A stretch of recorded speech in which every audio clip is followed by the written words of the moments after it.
জাগো জাগো জাগো সর্বহারা অনশন বন্দীকৃতরা শ্রমিক দিয়াছে আজি সারা উঠিয়াছে মুক্তির আশ্বাস জাগো জাগো জাগো সর্বহারা অনশন বন্দীকৃতরা। ব্রিগেড একটি আবেগ, ব্রিগেড খেটে খাওয়া মেহনতি মানুষের একটি আবেগ, এবং সেই আবেগের আরেক নাম কমরেড বাপি।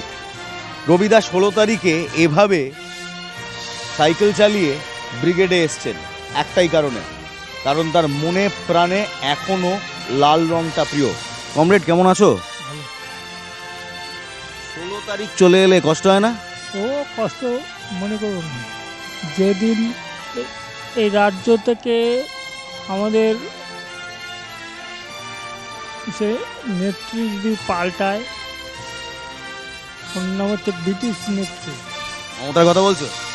ব্রিটিশ নেত্রী যদি পাল্টায় তাহলে কষ্ট মনে করো। বহু দূর থেকে তুমি আসো, এই সাইকেল চালিয়ে আসো, কষ্ট হয়, শারীরিকভাবে কষ্ট হয়।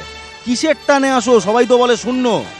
শূন্য হলো শোনো, মিষ্টির দোকানে মিষ্টিটাও কিন্তু শূন্য হয়, ঠিক আছে?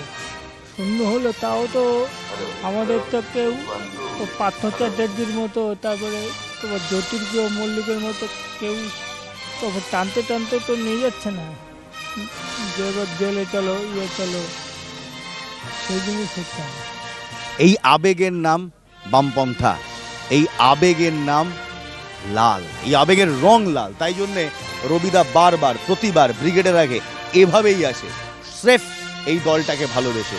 যারা বলেন যে বামপন্থা তো শূন্য, বামপন্থীরা তো শূন্য, হ্যাঁ ঠিক, সংসদীয় গণতন্ত্রে বামপন্থীরা সত্যি শূন্য, কিন্তু বাংলার বুকে এখনো লাল রংটা জীবন্ত আছে, তরতাজা আছে।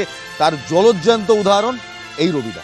আর এই রবিদার মতো অসংখ্য কমরেড যারা আজকে এখানে এসছেন একটাই অঙ্গীকার নিয়ে, এই অশান্ত সময়, এই অদ্ভুত সময় হাল ধরার একটি অঙ্গীকার নিয়ে। জাগো জাগো জাগো সর্বহারা অনশন বন্দীকৃতরা শ্রমিক দিয়াছে আজি সারা উঠিয়াছে মুক্তির আশ্বাস জাগো জাগো জাগো সর্বহারা অনশন